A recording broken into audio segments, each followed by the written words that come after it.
I'm gonna cry. Mainly because I don't have an external mic, but I do have another phone. So I may come back. I can't call it. My energy was just to come here and just be like, hey, it's been a while since I've been live. Life is so wild. The move went pretty good. Still trying to understand what's going on. I wish I had more information about what's going on right now. I don't know. And I feel like that could be said about so many things, right? So yeah, that's where I'm at. I'm feeling like I don't really know what's all going on, but I also know I'm not alone. Um I'm hoping the Hearts Moon people can hear me. I hope. Um but yeah, like I was saying, me and Dane moved together. We're burnt out's not even the fucking word. Like beyond, beyond, beyond. I really do want to show you how this place looks, but not right now. I feel like right now it would be silly because I'm in a room right now that is going to be my storage room. I have a bunch of boxes in here that you can't see just yet, but this room is nothing so far. And then there's another room that still nothing. Like we're really just kind of like living out of the living room, trying to just figure out, you know, what to do next. And I also think that I don't know. I think it's been a wild 2 weeks, but I don't think mentally I'm handling it the best. I feel like today I finally took a mushroom trip that felt like I could talk about it. I feel like I took this strain 5 days ago and I really didn't have anything to say. Like 5 days ago when I took Pesa, I felt kind of like, oh, cool, there's like little visuals. Oh, cool, there's, silly little things happening. But I didn't really feel like I needed to come and talk about it. And then I read that the strain is underwhelming, which I thought was strange. Because again, compared to what? I hate that about mushroom information because there's so many times where people will say, this strain isn't that, and it's like how, like compared to what? Like let's talk about it as an individual. And a lot of scientists don't do that. They're always comparing like all strains to like the strongest one they've ever tried, which I understand in ways, but again, when you're sharing with other people about the strain, like why compare it to anything, especially if the person reading might be reading about the strain as a beginner, especially if it's quote unquote underwhelming. It would probably, be something that someone who doesn't take mushrooms that often would take. And so the strain is called Pez Amazon or PESA, or Amazonian. It has a few names. I like it. I appreciate it. It's a fun one. I think for the most part, though, I would compare it to a newbie safe strain because it is very low visuals, low reactivity physically. But when I took this mushroom, it really had me able to sit with my thoughts in a way that is rare when you have ADHD. Like when you're someone that has ADHD, when you're someone who's autistic, when you're someone who, you know, ADHD, like you're neurodivergent, like just someone who's not neurotypical, it can be really hard to take any substances. But mushrooms, depending on which strain, can really make you feel like you're not such an alien on this earth. And I feel like that's what I would describe Pesa as, is like a mushroom that reminds you that like your nature, a mushroom very similar to Tio Nanakato, like very similar to the indigenous Mexican mushroom, the indigenous Amazonian mushroom are very similar in that they want to remind us that like we're nothing innately, that like what we've been told we are is a part of classification, part of white supremacy, that no one is innately wanting to colonize, that we've been colonized, and our behavior is in line a lot of times with colonizing, recolonizing. And so this mushroom really does remind me that I'm nature, that I am a whole entity out here, that I could talk I could use language that was given to me just like you can, but this isn't innate. I didn't always know how to communicate, and neither did you. We were taught, and your mother was taught, your father was taught, their parents, their parents, their parents. It's one of those mushrooms that reminds you we are a part of a long chain of life happening, especially on a planet where life happened one time and never stopped. There's never been a time on this planet where life was stopping. Life has continued from the beginning. And so, with that being said, this mushroom is one that will pull you out of the classification system. So if you've been feeling like you're just not getting it, you're just not understanding, you're feeling a little like life might not be for you. I think that this one is very antipsychotic in that it reminds you, what up, Larry? It reminds you that we don't exist to be consumed, but also the point of life is joy, support, connection, pleasure, empathy, curiosity. There's so many things that can be the point. It doesn't need to be what we've been taught is the point or told is the point. But again, how free are you to say to anyone, hey, I actually don't want to wake up every day and go to work to perpetuate someone else's benefit. I'd actually like to wake up and reinvest, all my energy into my community. Most people would think you're insane. But the thing about that is there's more people like you than not. Like, for anyone out there who's trying to figure out how the fuck we stop doing what we've been doing as a society, I'm gonna tell you right now, I don't fucking know. But I have some ideas, and they all involve looking towards indigenous communities that still exist and are still operating today. I'm going to share a comment, or I'm going to share a video in my comment section that feels like an answer I've been waiting for years. Like, I've been waiting for this information and I wasn't sure where I was going to get it. But as much as I say the future is indigenous, I always have to sit with the reality that we have to disconnect if that's true.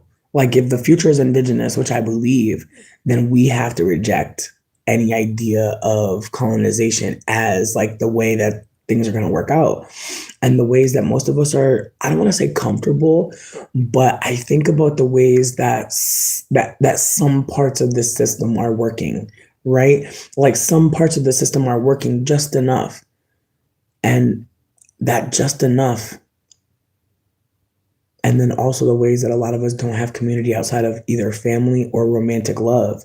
And the ways that, like, if you don't have a family, a support system, a lot of decisions you make could really be ones that spell disaster. And then if there's no one there to pick you up when you fall, then do you care if anyone else falls? Again, it's the ways that, like, the performance of our society is why it is how it is.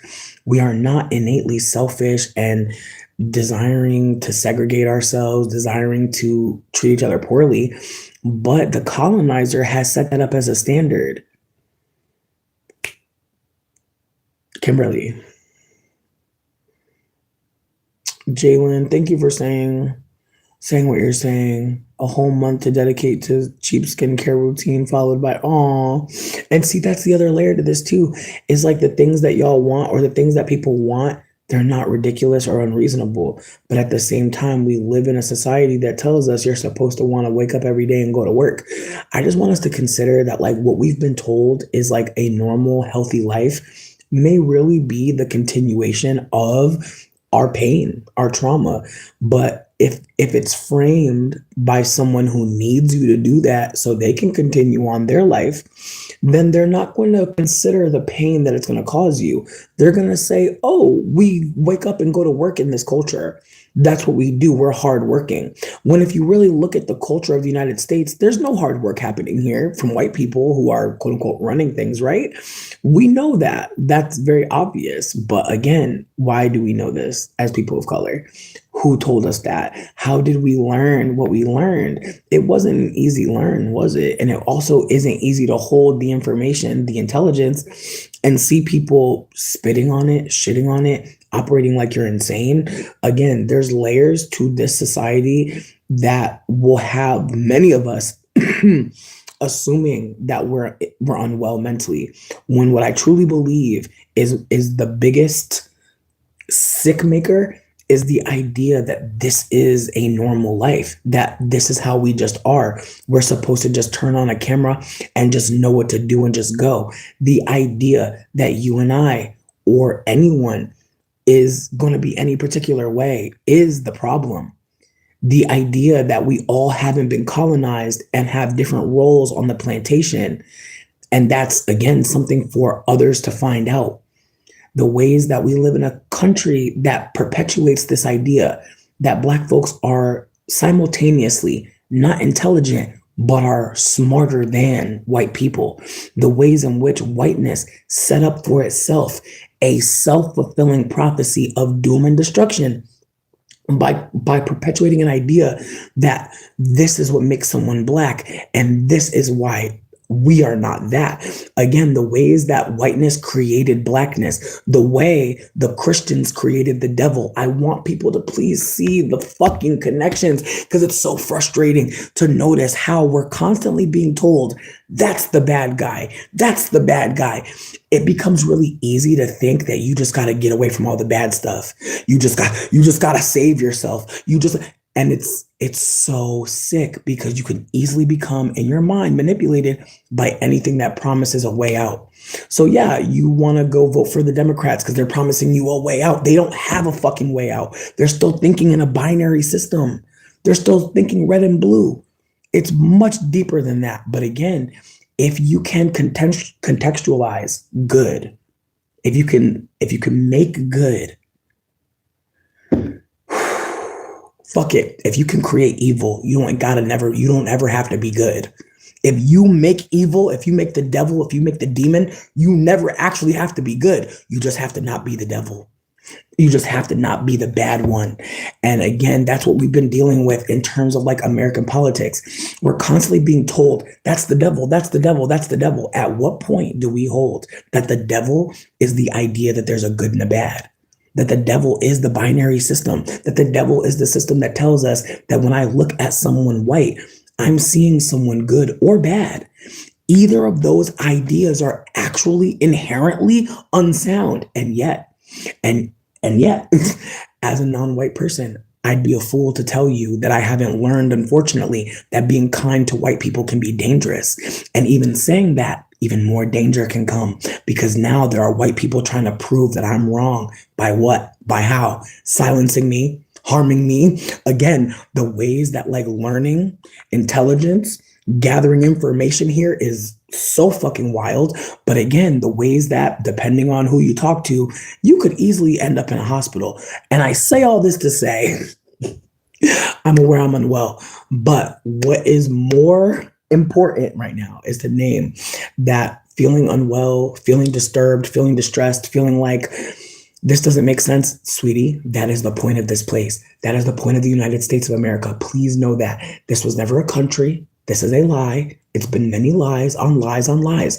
The colonizer has to tell us stories all the time so that we can feel comfortable performing the roles that they have set up for us.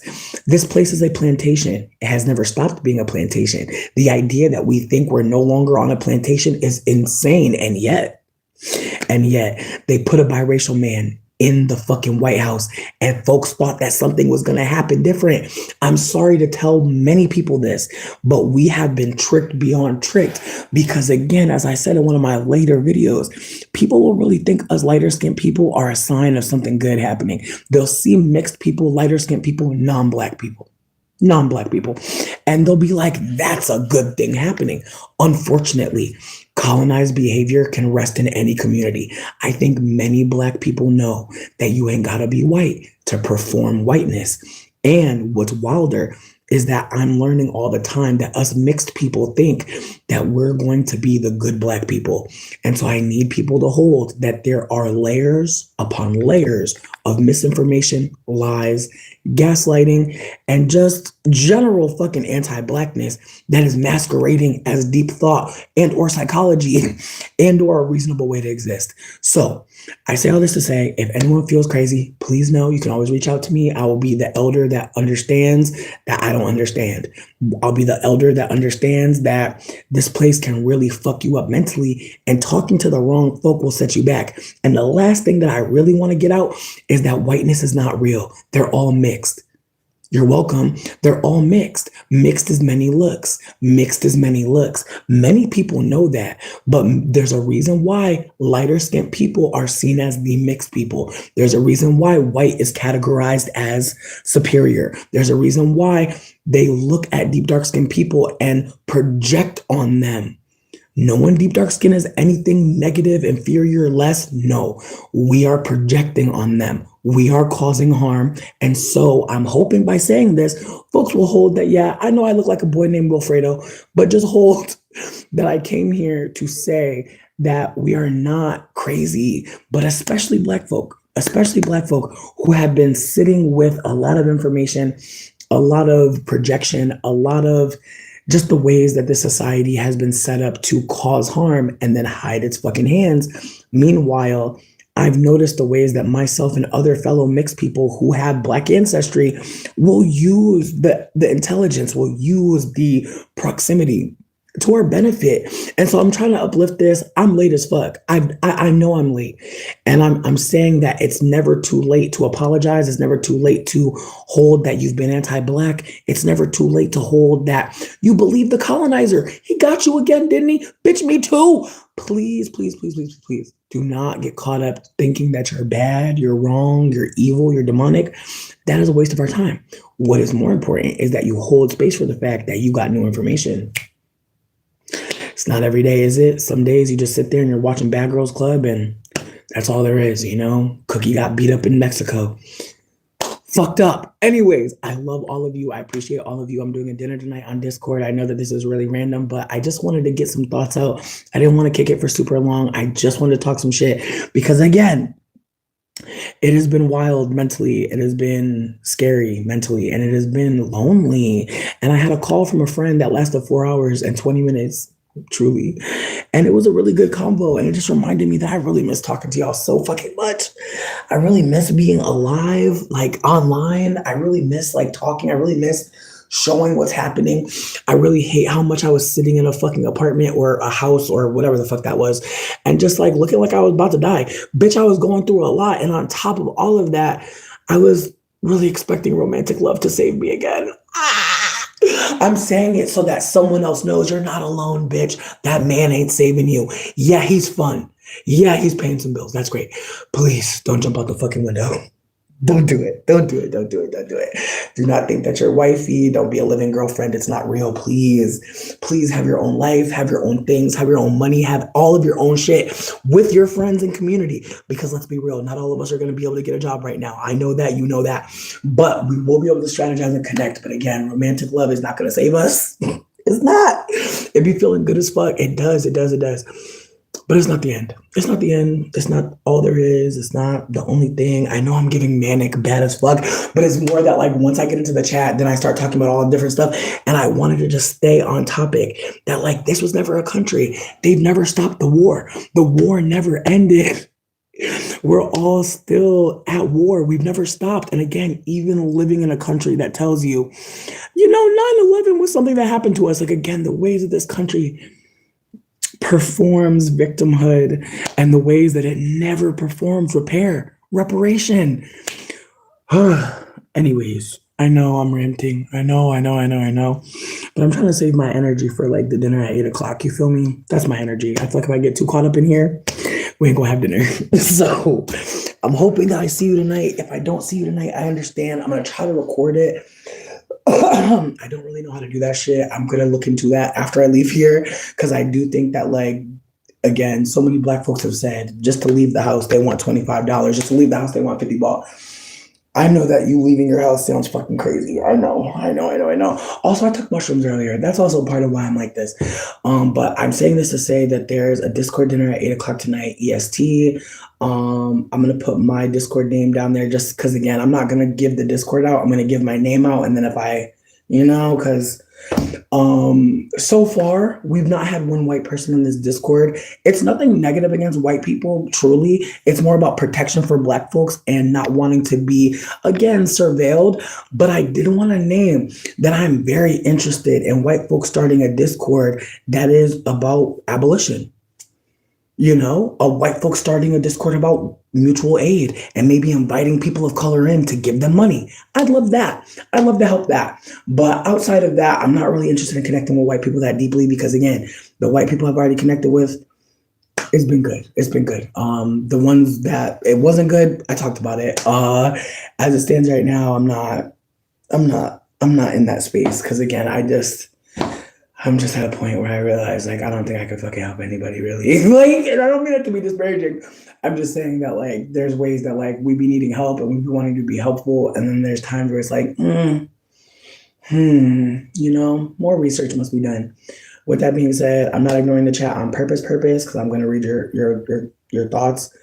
But I wanted to just be here explaining that, like, yo, we can get so caught up trying to like live a life that we think we'll want. And I think it was harder to see the ways that I was like just trying to jump into a role to feel fulfilled. And I think that like this isn't me trying to be like, I hate Dane or Dane's anything about him. I love him. I'm in love with him still. Please don't think anything negative about him. Honestly, like I truly care for him deeply. And real talk, as I said before, he was the only man that I felt safe with to sit in the house when he knew someone could come and try to kill both of us. Like not many men are gonna come to your house when you say that the killer is coming. Like most men aren't. So I'm gonna hold space for the fact that he's been very protective and very loving.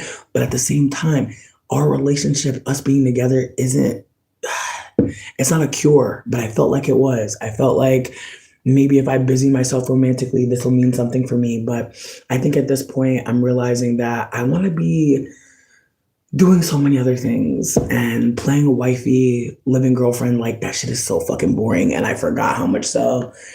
I really forgot, even though I've done it before. I forgot, bitch. It happens, bitch. You won't forget too, maybe. And I hope somebody reminds you gently. But yeah, no, I thought that I could just, find a man and be happy. And that's not it at all. That's not what I wanted, and that's not what I want. But I thought so. It was easy. Anyways, I'm gonna go back.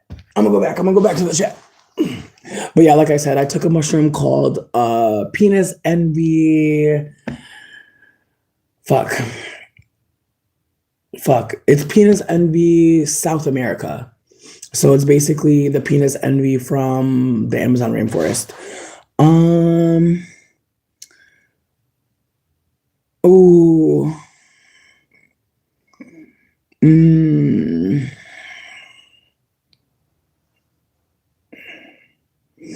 I mean, Jalen, I appreciate you for saying what you're saying, and I feel like I naturally got to it. Like, I don't think that like I want a man to pay for my life. I think it's more that like I think we all are trying to figure out a way to not die.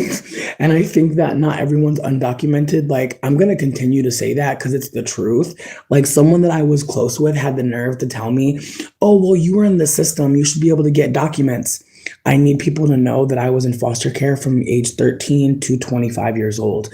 Yes, if you're in your 20s, they still keep you on the shits. Once you're 25 and older, they wipe the records. I didn't know that. Now you have new information as well. So yeah, so turns out I can't go to my crackhead mom or the state to get my ID. Rats. Seems like you should just listen to me when it comes to like things I need and how to support me. Like, don't get me wrong. Have I always told the truth? No. I think we've all learned to lie here, right? So with that being said, I feel like I've lied to protect myself, and I feel like I've lied to protect others. I don't feel like I told too many lies to try to protect how y'all look at me, but at this point, I'm just holding that like there are going to be people that don't trust poor people, and there's going to be a lot more poor people and a lot more people that seem untrustworthy. Like I've seen so many more mutual aid flyers from people that I don't want to say I wasn't expecting because that's fucked up, but it's more so that, there are people making mutual aid requests and they're like, I'm so embarrassed. I can't believe I'm this broke. And it's like, hmm. And again, the ways that like those are the people that people are like, they shouldn't be broke. And then it makes you think about like who should be broke. Who's supposed to be broke? Yikes. Um yeah, thank you. No, I wasn't exhausted when I first got here. I think I'm just like again, I'm just like coming down from the mushroom trip. I took a pretty big one and I didn't weigh it out. I just kind of just I'm testing, and so whenever I'm testing, I do try. I do try, but this one the first test was so like chill that I was like, bitch, I kind of want to see what you would do if I put like a bunch of like acidity on you. Like I put a lemon in the freezer and then I squeezed it right before it got frozen. So it was hella sweet and hella juicy, but almost kind of like slushy. And like, bitch, I'm so mad that like I didn't like do this on cam because like they gave me a pouch and I kind of made like a mushroom Capri Sun. I put like a brick of like frozen raspberries, like some ginger paste, some water. It was so fucking tasty. Ooh, cucumber. Oh my God, it was so fucking good. But that mushroom, it's indigenous as fuck and it was weeping. Like sometimes, like whenever I take mushrooms, like especially the indigenous ones, because white people are making the mushrooms fuck. I want to put that out there right now. There's a big difference in the landrace indigenous strains and the ones that white people keep making fuck. Keep that in mind. Try to look into the strain genetics, but if you can get landrace, if you can get indigenous, please check them out because again, they're the ones that are aware that this is not normal. Like a lot of mushrooms, like that are hybrids, they're gonna be like, have fun, enjoy life. Like again, the hybrids are the biracial mushrooms. They're having so much fun. The mushrooms that are indigenous, the mushrooms that are from long lineages that have root systems that are not randomly being like again mushrooms live in different places of the world, so there's white people who are taking mushrooms from like England, Africa, like just different places in the world and then making them fuck ones that they've never met before, which can be really cool. But this indigenous mushroom I sat with today, I started listening to Will Smith and then the mushroom had me like bawling my eyes out and just sitting with the reality that like the colonizer has told so many lies. It's so hard to talk to each other here because there's so many people that think this, and so they won't talk to you because you think that. Or there's so many people that operate like this, and so you must automatically be wrong. And just the ways that, like, once someone thinks something, it can kind of be a straight shot off a cliff. And yet, true, I feel like the mushroom, you said a caseworker. Here's the thing. I've been trying my best to get support and like I also have to be candid, like I'm doing risky shit to survive. So there's a part of me that's like I'm doing as much as feels safe. I'm not going out of my way. I have someone out of state that's willing to help me like because they have some ties to some shit, but there's a part of me that feels like, to be honest with you, like, do I want to be undocumented? No, bitch, that's fucking crazy. But at the same time, there's a part of me that's like, once I get documents, I'm findable. And I think about that. I think about how I called my caseworker, or I called the state of child and families in Connecticut, and they still thought I was in Boston. That's how old their records are. They still think I'm where I was over 11 years ago. So, with that being said, I'm going to take that as a blessing in ways, but at the same time, it is a part of my reality.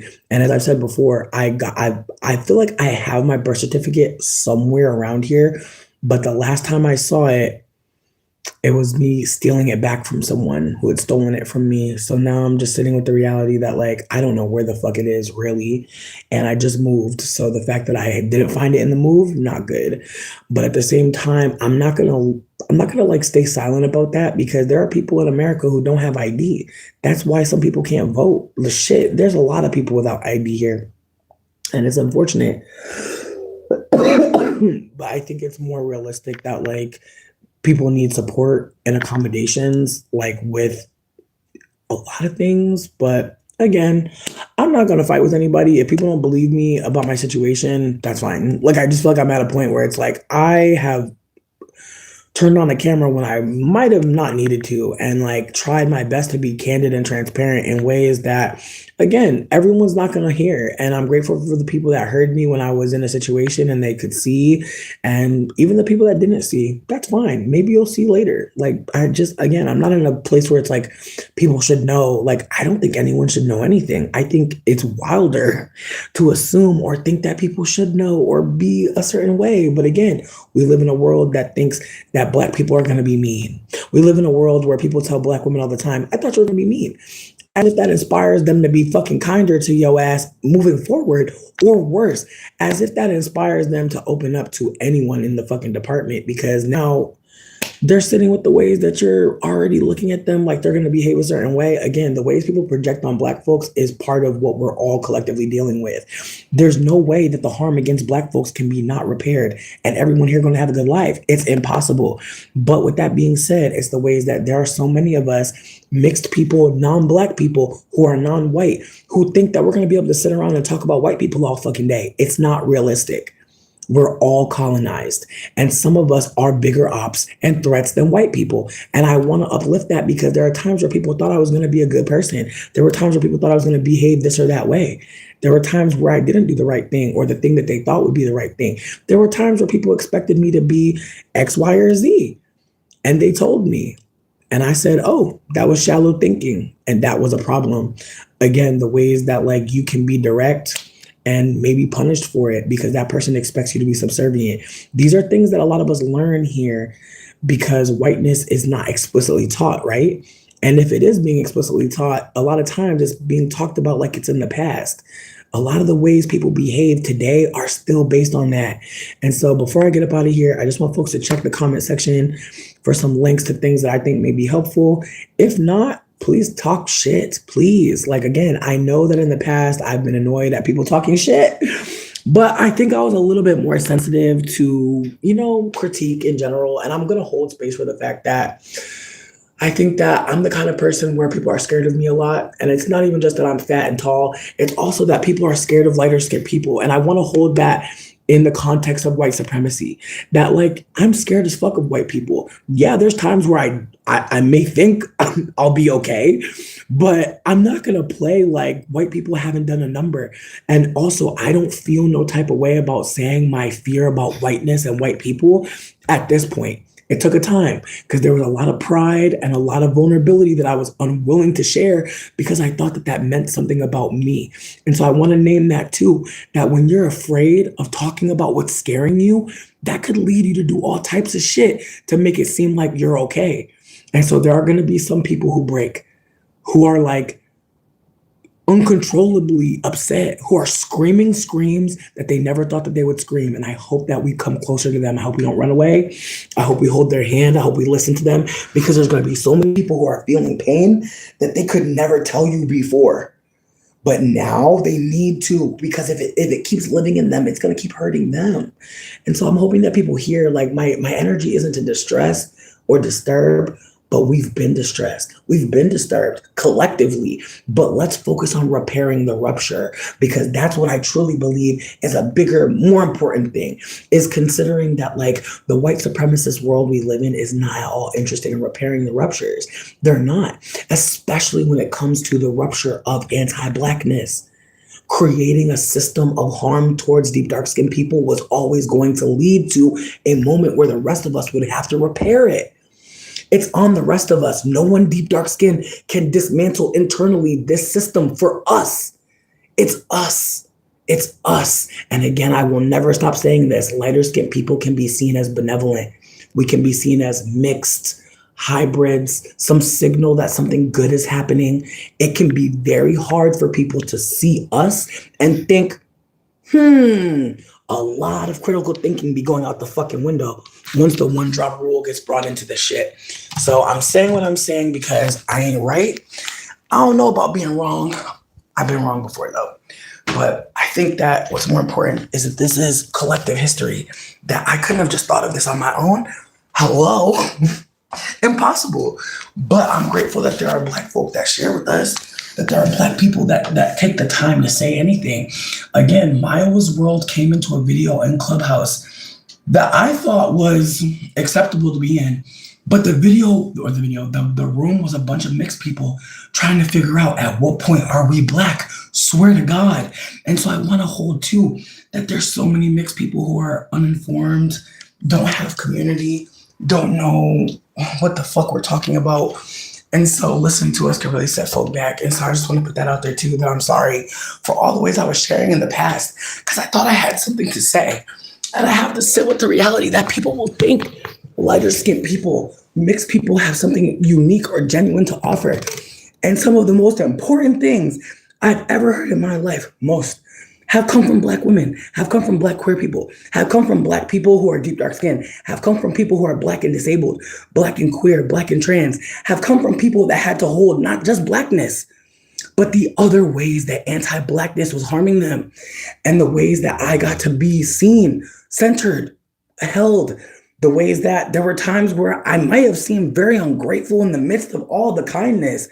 Yes, that is true. That is true. I wasn't aware of how little has been offered to so many other folks. I was unaware that I was being privileged. And the lack of me holding my privilege was fucking violent and harmful and caused so much pain. And yet, some people will hold space for me to get it together as if I could ever do that by myself. Again, the ways that I've been so privileged to be able to hear, listen, process, share my thoughts with people who love me and care about me, not be shut down, not be told, you're always making things about race, not be told that I'm just jealous or bitter. Those things are important. There are so many times where people didn't cut me down when I was trying to grow. I just hope people hold that there are some of you who have been trying to grow and people cut you down. And that's not what the fuck you deserve. But also the environments we are in can absolutely kill us. And death is not just one way. There are so many of us that realize like some places we've been, like people really wanted us to just be done. They wanted us to disappear, just not exist, and not even speak. And the ways that there have been so many rooms where I said, I don't care, because I could, because nobody was punishing me for not just being a femme person, right? Like the punishments against me were more minimal than I saw. And yet this is not me trying to take away from the ways that fat phobia and the ways people hold people who are outspoken as like rabble rousers or people that should be put in their place. I'm not going to ever say that like this was an easy time. No, but it was much easier than so many other folks that have shared things that, again, I've shared and no one said anything. They share it and their account's gone. There have been Black women that have shared information that has changed my life, and I can't even thank them because they're hiding from fear of us. It ain't other Black folk most of the time that are trying to hurt these Black folk. It is a lot of non-Black people, not just white. And so I say what I say because, again, I've been an op in Black spaces. Did I know? Of course not. Of course not. But again, the more that I learn, the more I'm trying to, again, gently dismantle, because I don't think that telling everyone you're a bad one, you're an op, like I don't think that assigning pain to people, or, and again, even saying that, I'm sitting with the reality that like telling people in a particular way about their behavior can be really reductive and can be a waste of our fucking time. But also being a little too nice about something that's really harmful can also be a waste of our fucking time. So again, it's the ways that like I'm steady balancing between no one's gonna change because we're shaming them, and we all gotta fucking change. And just the time that we don't have collectively, it's a lot. It's a lot, it's a lot, it's a lot, but I'm grateful that I got to say all of this. I'm grateful for my friend Dalen. Thank you so much for talking to me earlier, because I needed that. I needed that 4-hour combo. I needed that so bad. Ooh, this mushroom really hit my ass. Listen, I'm sharing it with a friend who's losing mental health support. And so if there's anyone who's also losing mental health support, reach out to me, because I'm going to make some honey for the collective. This strain, again, it's one that is very much a reminder that like we are not done, and that like that maybe instead of extinction, what's happening is evolution. Maybe people are evolving past being lied to and manipulated. Maybe people are evolving past the idea that we need to listen to white people as a collective. Like maybe we're moving past the idea that even looking at someone and noticing that they're white means something inherently. Maybe we'll move past that. Maybe. I don't know, bitch. I don't know. But again, it's the ways that there's so many things happening right now. It's really easy to think we're collectively dying. I think it's much harder to consider the ways that we're shifting, the ways that we're making new agreements, the ways we're renegotiating, the ways we're cooking and we're not cooked. Not a professor. I mean, listen, I've lived a lot of lives and I've also tried a lot of things twice. And yes, I am eating some Taco Bell, bitch. Absolutely. And you would do it too, bitch, if it was on sale. And it was. But putting it out there that I'm grateful that anyone listens to me. I think that again, I'm an older person who's been wrong. And I'm grateful that I get the chance to say I was wrong and I'm sorry and I want to do better. And I'm trying to consider the ways that other people are wrong as well. And how'd they get there? There's other ways to communicate. I also feel like I usually smoke while I'm talking. And so I'm usually a lot more like, and I'm trying my best to like not smoke in the house so bad. It's really hard actually. I am a fucking addict. I love smoking. But I am trying to remember that I didn't always smoke. There was a time where I was straight edge, believe it or not. There was a time where I was really scared to do drugs. There was a time where I was very afraid. So I'm trying to remember that. You said there's an old white lady at work who scares you. She stalks and harasses me. Friend. And see, that's the thing. That's the thing. Like, I'm gonna like if you like I'm gonna post some links just in case you don't want to DM. No need to DM. If folks are not feeling like DMing, that's fine. It could be a lot. One-on-one communication is a lot. But there's gonna be comments underneath from the anti-HR lady. I appreciate her content. She's a Black woman in HR, or who was, and so she's aware of how HR tries to harm Black women and Black people at their jobs. And so I try to share her content as much as possible because she's gotten a couple Black women paid, got a couple severance checks for people. And so I've seen some Black folk in her comments like saying thank you for helping me. And there's another person too. There's a doctor who just helped a Black person get off of a wait list for kidneys. And again, these are digital, like the fact that like I hate that people think the internet is not real and not a real place, because there's literally Black doctors helping patients that aren't even theirs. Like there's Black lawyers helping clients that aren't even theirs. Like it makes me think about the Afrofuturism of it all, the ways that there are Black people digitally connecting with other Black people. They never have to meet in real life. Like the ways that like there's the ways that there's of course Black people in the future, because the Black people now are utilizing the technology to make sure that they're going to be there. Again, the ways that I know it seems like we're about to be dead, we're about to be done. No, bitch, no. But I think that living through this is another trauma. And I think that right now, if I could give any advice, it would be to call people that you miss. Like if you've been missing somebody and you've been scared about reaching out and what they're gonna say, just please do it. Cause I was afraid to reach out to a friend, and they reached out to me first, and we had such a good convo, and it just made me think about how we'd be so intimidated to be a burden or a bother on somebody. And meanwhile, they got 4 hours to sit on the phone and laugh with us, and we don't even know. So I'm hoping that anybody out there who been missing their friend, missing their homie, you ain't talked in a long time, you feel like it's been too long, I don't care. Like, reach out. Bitch, if you got 20, send them something for DoorDash. Like, fuck. Like, if you got a way to reach out to your friend, it don't gotta be no big ass, deep ass thing. Just let them know. Again, like a friend told me recently, whenever someone's on your mind, just let them know you ran on my mind. You never know what's gonna happen from there. And she's a genius. Cause that right there, just letting someone know like you're on my mind or you ran on my mind. You never know what they're gonna say, what they're gonna feel back or what they're gonna give back. And sometimes like we really are in our own heads so bad thinking that people don't want to hear from you. Meanwhile, you just don't want to be heard right now. Maybe you're scared of what the fuck you might say if someone really was listening. Like that's a hard place. Like when you know you got something to say, but having to really say it and absorb that that's really where you're at, harder, truly. Yeah, I don't think anybody should know what the fuck to do. This place is a lie. This whole place is a lie. And again, the ways that like we live in a world where it tells people all the time, if you do this, you're gonna benefit. If you do this, we're gonna help you. Like again, the whole system has been telling black people, like, if you just perform in this way, we're going to make sure you're okay.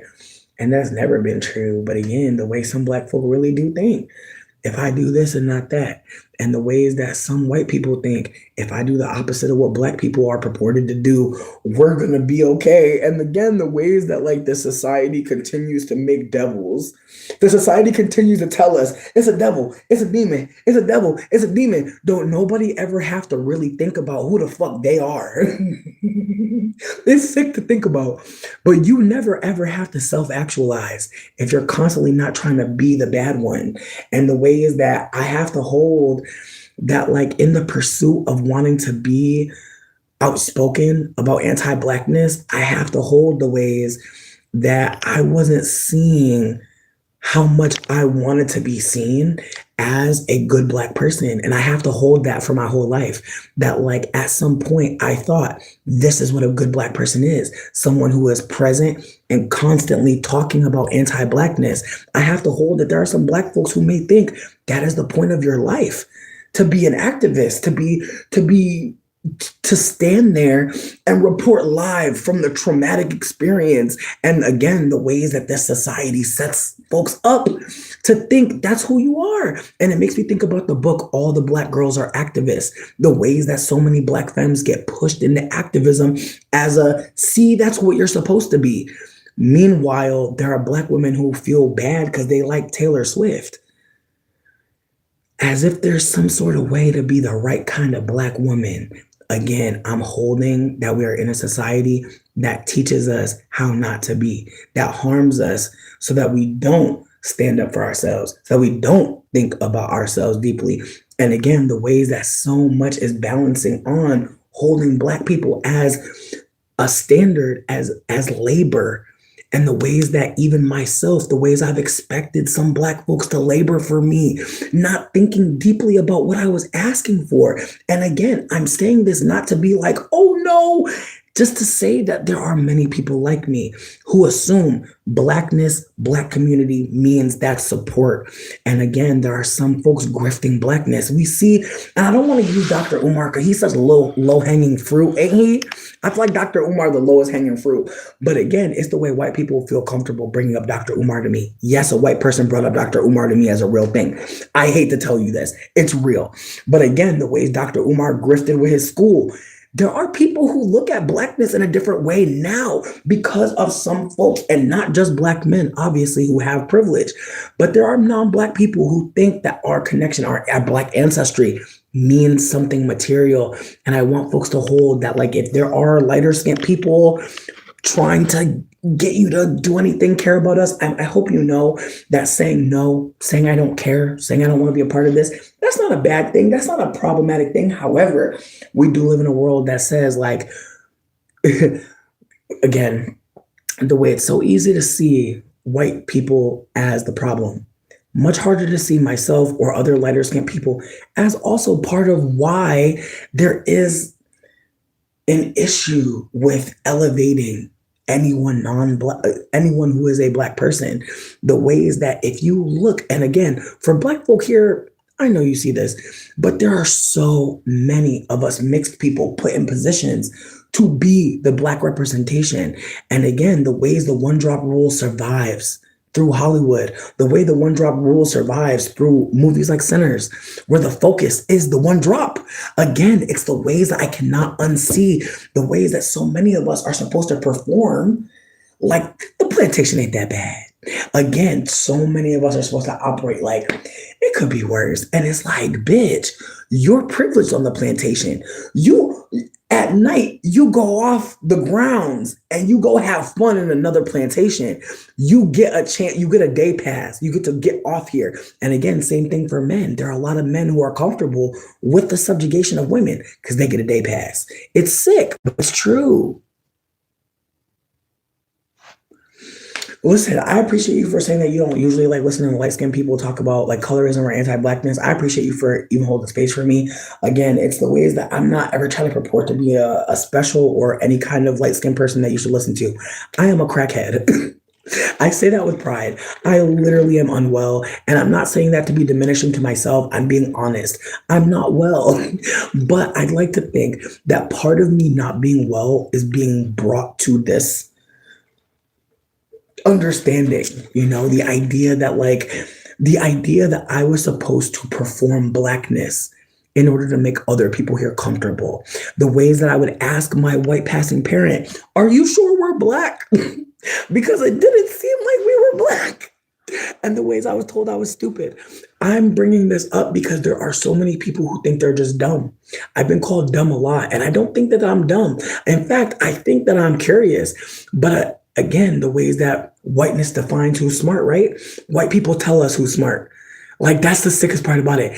Everything in this country is connected to white supremacy, even the idea of intelligence. It's really sick, honestly, when you think about it. Because in America, you know what's smart? Stealing people's labor and benefiting from them while you don't do anything other than abuse them. That's seen as intelligent. Exploitation is seen as intelligent. And so I have to just hold that, like, yeah, I'm going to seem stupid here. I'm going to seem real stupid here because I don't believe that anyone should be owning anyone else's labor.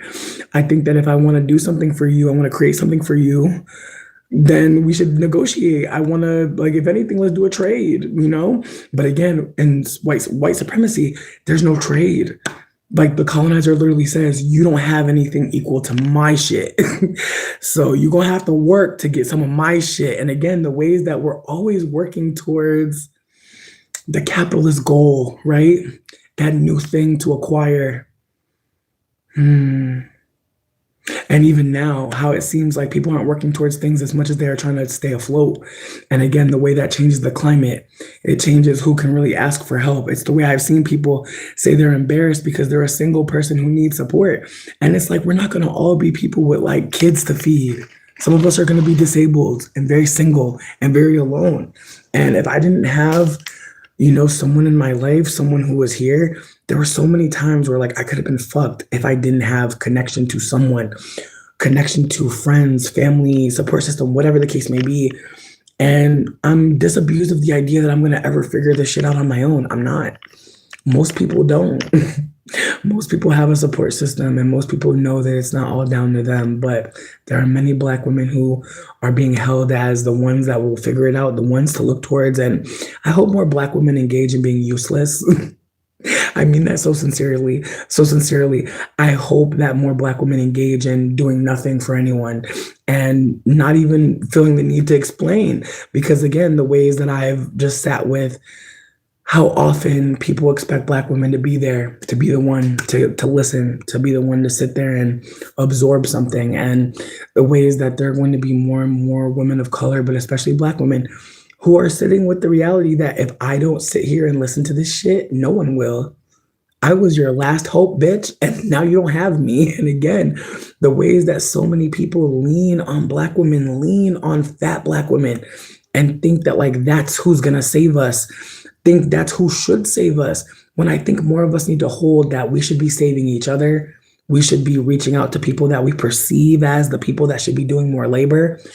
And again, just consider moving in the practice of anti-mammyism. Just consider that. Again, I'm dropping some links in the content in the comment section below because again, I've absolutely thought that there were Black women who were going to show up for me in a particular way. And again, it was because at the time I was assuming we're all Black, so we should all be here for each other. What up, Meryl?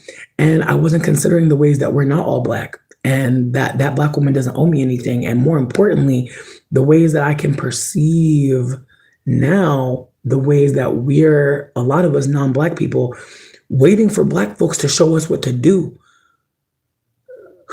In the midst of Black folks resisting as rest, like in the midst of a rest as resistance movement, there are people looking at Black people like, are you going to tell us what to do? And the ways that the work that needs to be done is repair. Like, more than work needs to be done from anyone black. There needs to be more of us offering repair and support. And again, I don't want to operate like I know how to do this alone. I don't. There's so many people I've been watching that have been showing me how to do this work. And so harm reduction is real, but also impressing that more and more black folk, especially black femmes, rest, do less, not take on the labor. And again, the ways that that might be uncomfortable for some folk, that's okay.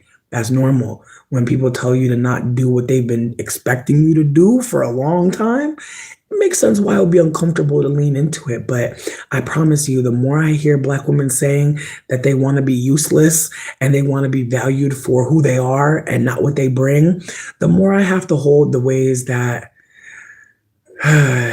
white supremacy is very evil, and it'll make people think that they are what white supremacy said. And so there may be some black women who think, fuck, they're treating me like a mammy. I gotta go hard and not like, being helpful. And again, the ways that like the reactivity, the ways that even as a fat femme, the way I know some men think that I'm gonna take crumbs, which is why I treat them the way I do at this point.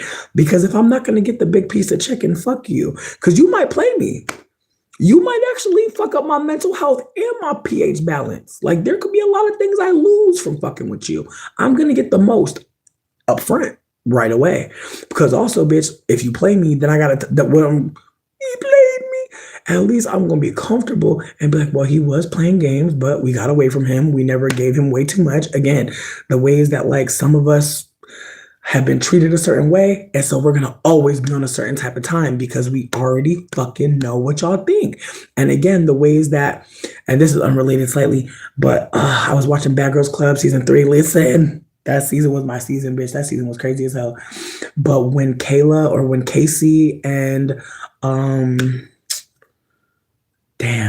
Tiffany are having a conversation, and the way that Tiffany is talking about having a white grandmother, and the ways that like Casey is talking very candidly about not liking lighter skinned women. And Tiffany says, if we weren't in this house together, you wouldn't like me. And she's like, no, I wouldn't. And the ways that I've had to hold myself, that there are going to be some people who really don't want to listen to light skinned people, don't want to talk to light skinned people, don't want to hear from us. And the ways it's taken a long time for me to sit with the reality that that makes a lot of sense. But more than that, it's self-preservation, because I myself have talked to a white passing woman who was my mother, and she has set me back mentally, emotionally. There are so many things that being around that mixed woman has done to me, but I never had the language, right? Like I didn't have the language. All I could say was she looks white, but she's not. That's all I knew how to say. I didn't have all the language for my mother is white passing and uncomfortable. She's uncomfortable living in a white supremacist world that appraises her as white, but then when they hear her speak, they can hear tonally that she is not just white, or something about her hair, something about her is making them look at her a little deeper. Again, all of those things my mother endured, she thought it made sense to tell me I'm black and to have me perpetuate that lie. And again, as my friend told me, my mom grew up in a certain time, which is true. But I also think as I'm getting older, you have to be open to new information.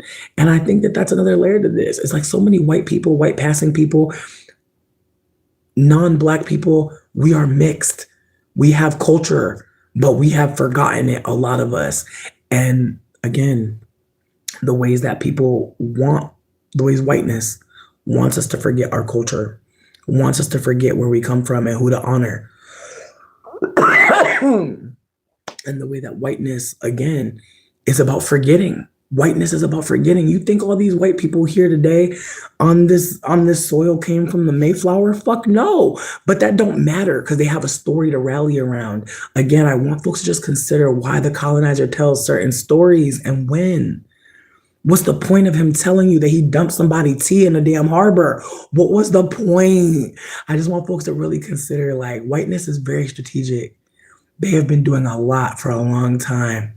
But I'm going to get off this because I feel like the last video I posted in the comment section going to make some people mad. But I need people to just hold this one with me. Hold my hand, hold my hand, hold my hand, hold my hand. White people made up God. I know they were jealous of indigenous people. They were very jealous of indigenous people. They wanted the ritual. They wanted the dancing and the singing they wanted all of the ancestor veneration. They did not know how to do it though. And so they made up a story about an old white man raping a child. I hate to tell y'all this, but we must divest from Christianity. It is very, very, very hostile and it's very scary. And again, I know some people will think your grandmother had a Bible and it meant something to her. True, true, true. And that's, again, what we're fighting, right? The story, the nostalgia. It can be very gripping, but it can also be very much a lie. And how do we fight lies in our culture?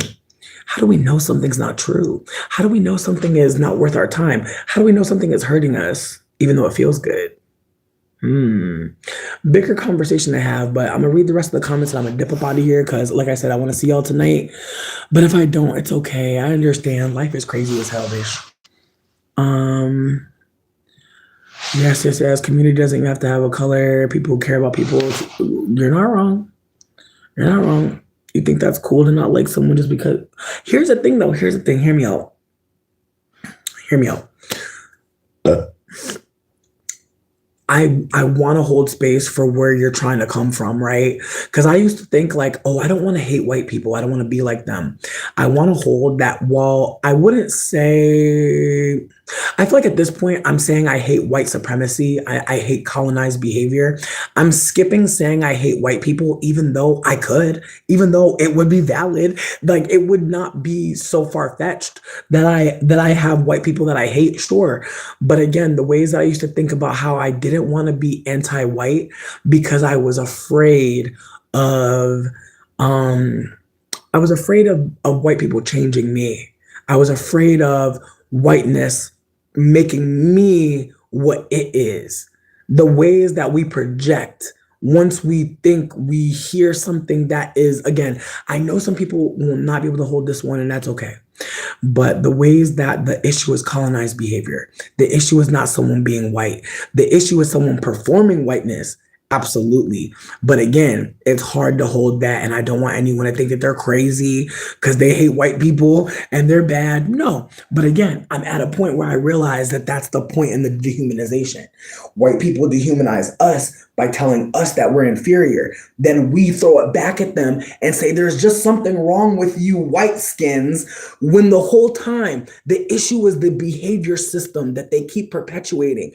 It's harder to sit with that because it's more comfortable for us to think that white people are just fucked up, right? That's what the fuck they're doing. That's why I'm fighting so fucking hard. They're looking at people of color and saying, they just can't get right. It's not that. And also, we infantilize them by thinking that they can't think beyond white supremacy or colonization. We actually take away their autonomy and agency by thinking this is just how white people are. No way. No way. No way. This takes incredible socialization. You actually have to, like, friends, the amount of photographs they took of Black people to perpetuate ideas, lies. This is centuries in the making. You are not crazy, but please never think anyone on this earth is above or below being socialized into doing any fucking thing. White people are not inherently evil.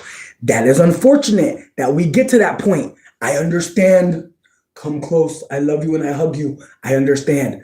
There is no one on earth who is white who is automatically evil. I know that it sucks to think like that, right? But it helps when you think about the ways whiteness perpetuates the lack and the ideas around comfort and who is really a civilized being. It's all performance, which is what makes it so dangerous for us lighter skinned people, privileged people of color, to operate like there's just something wrong with white people. I used to think white people were a special type of evil. I used to. But I had to hold how infantilizing that was to make it seem like they're just little monsters. Nope. And again, if we don't think like that, if we hold space for them to shift, to dismantle internally, what happens next? Again, I've been around white people who are attempting at decolonizing, attempting abolition. I've seen it. Not saying it's perfect, but it's never going to be. And I think about the ways that, like, again, it's so easy to think a group of people just can't get right. Much harder to hold the lack of humanity to even take on the idea, the identity white. I want folks to just consider how dehumanizing it is to them. Really, to operate like I'm above people. No, you're fucking not. But why do you think that? Why do you need that? Again, I told someone this today, and I know this is gonna sound crazy. I already know. I already know. For like 10 minutes. And when I say 10 minutes, I mean a couple weeks to months to maybe a year. I used to think, and again, I know this is so crazy to say, but I just want you to hear how insane thoughts can get when you're in this system. I thought that if we started calling white people the N-word with the hard R, that might do something. I know. I know it doesn't make sense. I know, no, at this point. But at a point, I was like, this might work again. I want people to consider there's so many ways that we're going to think on this soil. It's a haunted plantation, bitch. Like, we live on a haunted plantation. All these ghost movies and shit. Bitch, also, why the fuck did I just watch Skeleton Key? That movie was crazy as fuck. Like, low-key, I want to watch Skeleton Key, which y'all so fucking bad. Because that movie is crazy. Like, it's just so fucking crazy, bitch. Like, a white woman pretending to be a black woman. Bitch. That shit was crazy. Yes. Listen, when you were talking about the reality TV, listen, I hear what you're saying. What I'm trying to offer though is that like it's valid to not want to hear privileged people talk. Like there's people that don't want to hear men talk about men. And I can hold space for that. It's very few men I want to hear talk about men. But again, the ways that like some privileged people communicating about our privileged group can be annoying. It can be. I'm gonna hold space for that. Like I might be very annoying to someone. And I don't mean to be, but at the same time, I'm gonna just hold that that's okay. But again, the ways that I'll say this, there was a video that Julesy made about Amanda Seals. Listen, the movie is not good, but it's hilarious. Like I feel like if you're not white, this movie is mad funny. But for white people, it might be a moment for y'all to consider like how deep psychosis is. You know what I mean? Because it really made me think about how white people operate when they're around other white people, or just again the fucking the levels of this movie, because it's a black woman pretending to be a white woman, pretending to be it's a white woman who's really a black woman, but she pretending to be a white woman until she don't got her no more. And again, the ways that like the performance of whiteness, the ways, again, getting back to your point though, like anyone listening to someone privileged and not wanting to hear it is real, but also the ways that like privileged people can see things other people can't see. Like Julesy, the creator, I want to say their name is spelled Joulzy. Why? There might be an E. Correct me if possible, if anybody knows. But she made a video about Amanda Seals, and I really appreciated it because in her video, she was detailing the ways us lighter skinned mixed people think that like we have the thing to say, that we are important. And it can be off-putting as fuck, but also it can be really limiting in terms of who gets heard or seen. Because again, white people will ask mixed people to be the speakers for black people. And again, the ways that Amanda Seals is a mixed woman, there's nothing wrong with that. I want us to hold that there's going to be mixed people in the world. There's going to be white people in the world. That's not the issue. The issue is the colonized behavior we perpetuate and the harm we perpetuate. But again, we still live in a world where people are scared to like white people or scared to be in love with someone white. I've definitely been there. Like I've had people drag the shit out of me for fucking white people and talking shit about white supremacy. I realize in retrospect, I could always do both. But the ways that like I see now that like there's a part of community that wants to see us not be with white people. And I'm going to hold space for that, but I'm also going to hold space for the fact that no one owes anyone love. No one black owes their love to anyone. No one black owes anyone anything, not even anyone else black. And so with that being said, it's the way that I know it can be hard to hear that because again, who don't want to see two black people loving on each other or a polycule of black lovers? Who don't want to see that? But again, it's the ways that there's more happening than people want to hold. There's internalized self hate, there's self esteem issues, there's fear of rejection. All types of reasons why a black person might be scared to reach out to another black person and or maybe received in a different way. There are so many black women who talk about the ways that it's quote unquote easier to date white men. And I have to sit with the ways that white men, a lot of times that I've dated, they were so comfortable in their masculinity. No one had ever punched them in their fucking chest and violated them into proving their manhood. I have to hold the ways that like white men are comfortable. And so when they love or like somebody, the way that they reach from a full cup, the way that a man who is not marginalized may feel really comfortable to ask you on a date and have the money to take you. I'm not trying to say that no men of color have money. What I'm naming is that there are men of color who talk to me and I can immediately hear how much pain, how much trauma, and they're leading with that. And unfortunately, some of it comes out in ways where it's like, I know you're gonna give me a baby that the world will love more. I've had black men tell me, you're gonna give me a baby that the world is gonna love more. You're gonna give me a light-skinned baby. There are black men who feel comfortable saying shit like that. And so again, I'm not going to lie. I'm sure that there are black men who have said things to black women about children, about relationships that might have been off-putting as fuck. I know people don't want to hear that. I know. But again, many black men have told me immediately, you look like you would make pretty kids. I'm child-free, bitch. I ain't never wanted a baby. I ain't never really thought about it. So any man who says that to me, and a lot of times it's men of color, most white men do not want to have a baby with me. They have never bothered me.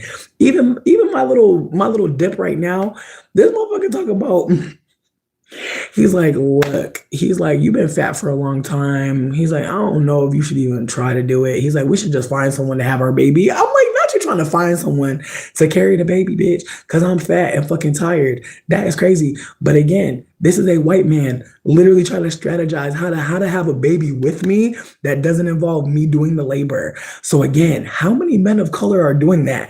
This man not worried about the baby looking any kind of way. But again, when you're colonized, when you're abused, like when the system is telling you you're only a man if you can abuse women, you're only a man if you can control that woman in some way, there are going to be white men that seem like the better option all the time. Sure. But again, being in a relationship with a white man and being pursued by a white man, different. Dane is half black, half indigenous, but his mom is low-key like a 75-25, so like he's mixed. But yeah, I've dated a mixed person. I've dated a black woman before. I've dated a mixed man. I've dated two black women before, but I dated one black woman in like a polycule kind of thing. It was like a triad, but her man was mean. I didn't like him too much. And then low-key, one thing that I just remembered, when I dated Sydney, she had a dude. Like, I never talked about Lloyd ugly ass. Let me not. But when I was dating Sydney, I knew I wasn't a strap star. We both knew I wasn't a strap star. So I was like, if you need to get some dick every now and then. But why the fuck was he so shady? Like, he was so mean. And again, it's like the ways that I've dated women. I've dated two black women, and the two black men around them were kind of stanky. And it was awkward because it's like, I'm not a threat. I just love your girl. But again, the way that these men felt like they had to perform, and again, the ways no white man ever moved like that around me, even if I was talking to somebody he was talking to, he never felt like he had to do that. So I have to hold that like white supremacy really does set certain men up to perform in a way for their honor, for their respect. And again, if you're not getting it, I'm going to hold space for the fact that's why you're doing it. So, but yeah, I ain't never talked about Sydney Little Dip because that motherfucker wasn't necessary to me between me and you. But now I'm trying to see his message and it won't let me see it. They said it's inappropriate. Whoever posted the message, they said it's inappropriate. But yeah, no, like I've dated women who had partners who were black men who felt away. And again, I have to just hold that, like, whether or not I'm gonna date that black man, I just feel like my lack of like performing femininity is part of why some black men treat me the way that they do. Like some of them are threatened by the fact that I don't feel the need to perform subservience.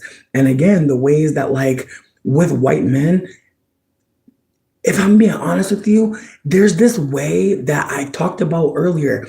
People project on black people that they're smarter and older. And I think that's another layer to this is like I've been with white men who deferred to me. I mean, and see, but see, saying that I feel like he was insecure. I feel like a lot of these men were insecure because I like me and this woman are loving each other, and you're literally a dick.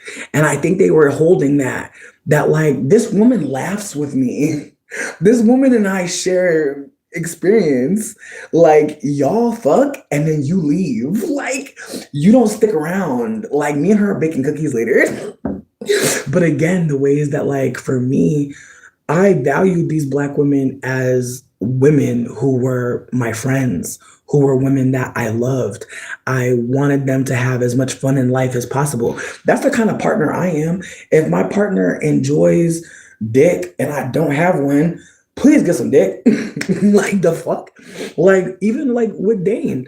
Like I told Dane straight up, I was like, if you want to go on a date with somebody, you want to go out there and enjoy yourself. Because one thing about it is, I don't want him to feel like he can't enjoy himself. If there's somebody out there to connect with, that there's, again, I do sex work. So there are times where he hear me on the phone with a man saying anything to get some money. So I already told him, I'm like, look, if you meet someone out there that's nice, treats you good, why would I be a hater? I'm very much like Kamal Mango. I'm gonna post a song below, and I'm really gonna leave this time. But if somebody loves you, why wouldn't I love them too? Like that's where I'm at with it. Like if somebody likes you and treats you good, I actually want them to come over for dinner so we can actually figure out how we can all hang out.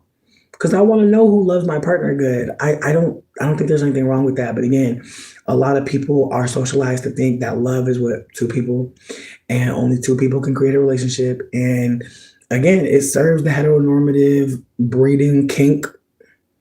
It's not even about being jealous. I just know that ain't nobody gonna be me. That's where I'm at. Now, does that mean I won't be? Of course. Like I be getting worried all the time, bitch. Of course. But I also think about the ways that like you can't keep nobody, bitch, that don't want to be with you. I think about that. I think about how like in this connection with Dane, like he has really weathered several storms. And I've told him several times, I'm going to leave because I don't think I'm getting what I want. And he actually told me, he's like, I don't know that I can give you what you want. And I said, thank you. I'm like, maybe we should be friends. He's like, we should talk about that. And with that being said, it's the way that I have never had a man acknowledge I might not be enough for you and not make it my fault. So that's how I know I'm in the right room. Because my partner not only told me, I feel like I'm failing you, but I don't want you to think that, like, I don't care. It's more that I don't know that I'm going to ever be what you need. And I had to hold that, like, I shouldn't have to threaten to leave for you to change. And so I had to sit with my own behavior in the relationship. Again, I thought a man and being in a relationship was going to make me happy. I think what I learned, unfortunately, is that sometimes we avoid being with ourselves or even fuck it, avoiding calling our friends, avoid being one person at the event, just enjoying it. Like the ways that I keep on forgetting that I don't have to like make up for not having a boyfriend when I was 13. You feel me? Like I have to hold that sometimes I'm doing shit to make myself feel good. I didn't miss that. And again, the ways that I did miss that, the ways that I did wish that I had a boyfriend at certain points in my life so that people would think I was being loved, the ways that a partner can make you feel like, see, I'm being loved, and the ways that you can really start to think about yourself in the context of a relationship only. And I think that that's where I really fucked up is like not considering that, you know, I never had to jump, but I did because I wanted to just see And I'm just really grateful because I think we've both learned so much from each other. I'm also grateful that he's not like a white dude because I feel like, bitch, I feel like breaking up with white men. That's another story, and I'm gonna have to really go. But getting away from a man, not being with a man no more, or fuck it, having like I think about how he could have really just been like, you know what, I'm gonna cheat on her. I'm not saying I'm giving him points for that. I'm saying like it could have really been so messy. And it's the way that he was like, he's like, I don't know that I'm gonna ever give you what you want. He's like, I don't know that I'm gonna be what you want. And I had to hold the ways that I was in ways settling. I know some people won't hear that and won't see that, but that's fine. You're not in my relationship. What I'll name is that I thought that I could just jump into a man's arms and everything's gonna figure itself out. And it's not true. And I'm grateful because again, I was feeling unfulfilled, but I thought that was my fault. I really did. I really thought it was my fault. Not to too hateful. Do I deal with jealousy? Yeah, bitch, I be jealous a lot. But again, it's the ways that when I really think about it, it's like I don't think of myself as like other people. And that's my own delusion. I just can't imagine like somebody finding someone that's similar to me or even someone that would make me not exist anymore. Like in my humblest opinion, I feel like I don't care who you find out here. I have fun because in my humblest opinion, it's like I can't think of missing out on something that's not for me. Like yes, yes, I do wish that I got to stick around a little bit longer romantically. But I think about the ways that I think about how maybe in his own way he's trying to communicate. I'm not a provider man. That being the one that works the most, like that's actually taxing. I feel like again, I don't want to make it seem like I didn't see this coming. I think that like me and Dane have broken up a lot, but we've figured it out. And I have to hold the ways that like I think there was a lot of moments that I wasn't seeing as like, ooh, this means we're incompatible. I was like, no, no, no, we're gonna figure it out. And I'm now realizing that like our incompatibility didn't matter as much as us feeling safe with each other, feeling connected. And again, someone asked like, "Oh, like, do you think that you are still with Dane because of transaction?" And it's like, don't get me wrong, he does support me a lot financially. Like, I'm never gonna make it seem like a white-looking man with a job is not, helping. Like, I'm never gonna do that. What I'm gonna name though is the ways that like we both took on roles in the relationship. And I feel like now we're finally getting a chance to actually talk about what that looked like. Cause again, I was being a homemaker and like I don't mind, but there's a part of me that really was like, damn, I'm becoming a fucking house bitch. This is boring as fuck. And again, the ways that like I'm supposed to feel grateful that he's going out and getting this paycheck, right? And again, I am, but not so grateful that I want to just live a life that ain't the one I want to live. And again, the ways that like it's been comfortable a little. That last place, there's a lot of depression there. But again, it's the way that moving in here, I think he realizes that like he wants to do something different. He's really depressed and he's choosing himself. And honestly, I was angry as fuck in the beginning. This is after processing. Then I'm able to come here and acknowledge that like he's done so much, like he's loved me so much. And I'm not saying that he stopped. He's clearly still loving me now.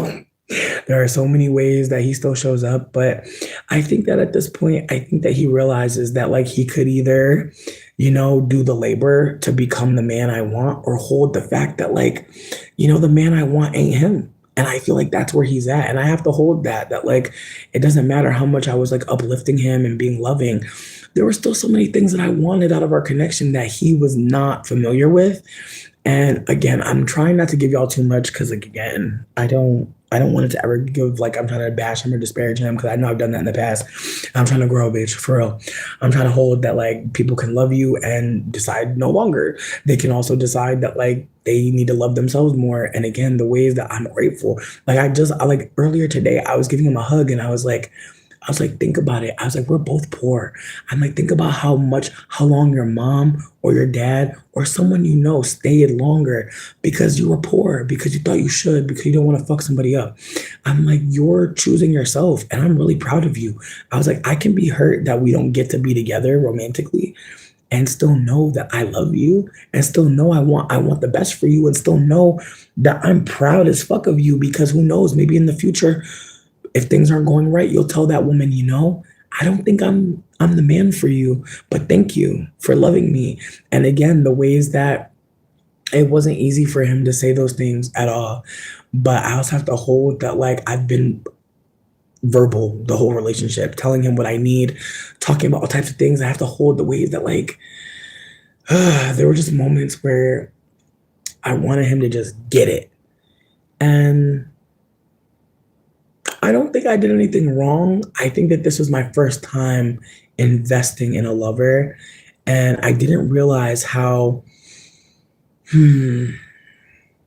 how much labor that was. And I'm grateful that we're not like I feel like it's been like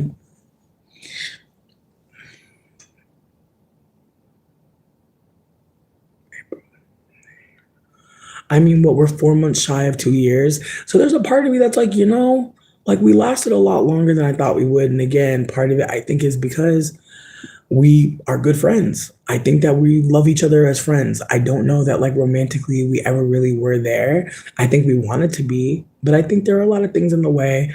And I feel like at some point when I'm a little bit more processed, like we'll talk more about some of the ways I knew that the relationship was like, but again, the ways that I was like, all right, well, if you're not here in this way, you'll be here in this other way. The ways that I, as the anxious attachment partner, was like, oh no, no, no, no, like you can be the person for me. Like you just gotta do these things. And again, the ways that like when you have anxious attachment, you can really be trying to teach someone a skill that like they may not have. And so him as an avoidant,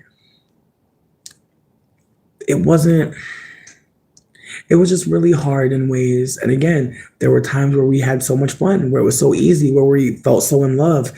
And again, the ways that when it was not what I was feeling, I was very outspoken. And it took me a time to realize that some people are operating out of pain and shame. Like they're not trying to hurt you. They hurt you, but their motives were their own shame, their own lack of being able to be honest with themselves or anyone really.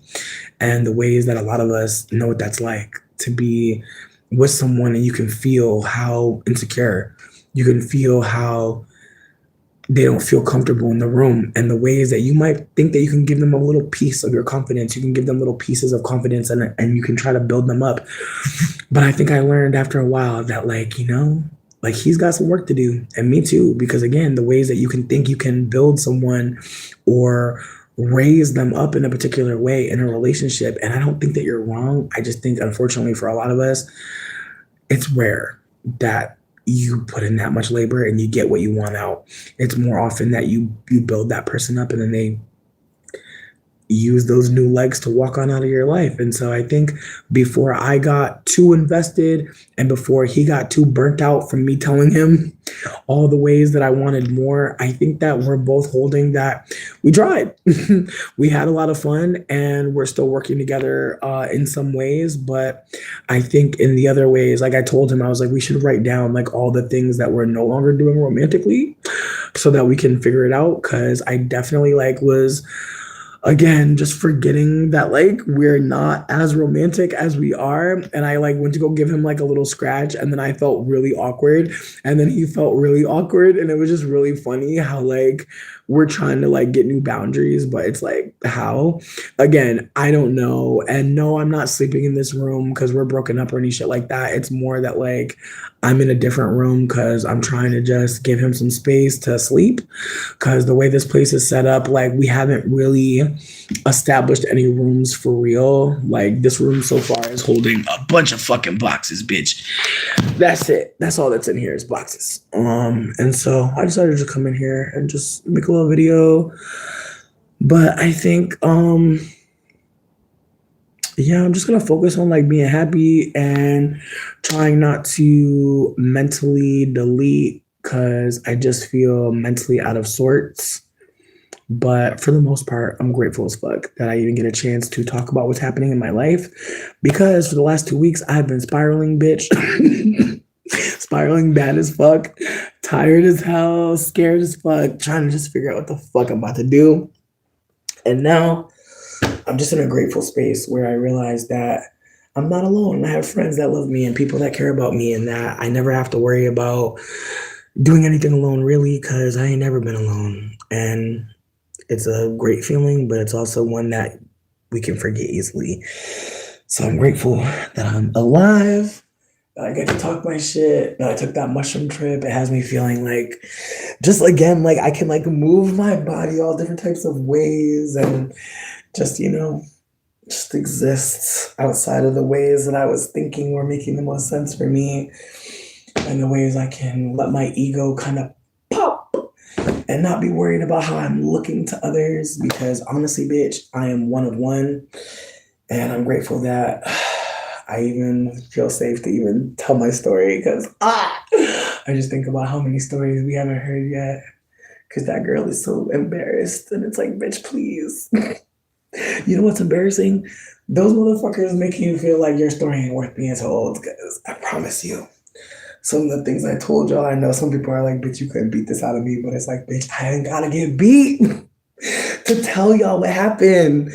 Like again, it's the ways that so much violence, so much pain informs our behavior. Like I'm so grateful that I'm not scared of any of you because I used to be.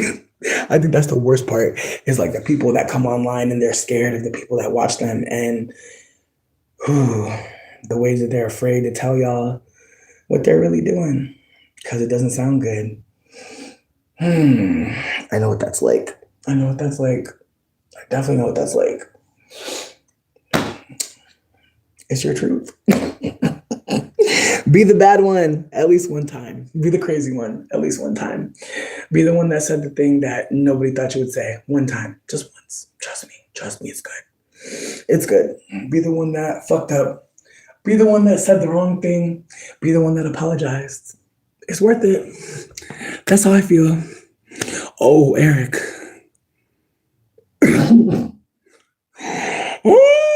What up, water? Listen, I'm gonna go. Me and my Baja Blast are gonna see you on Discord. Bye.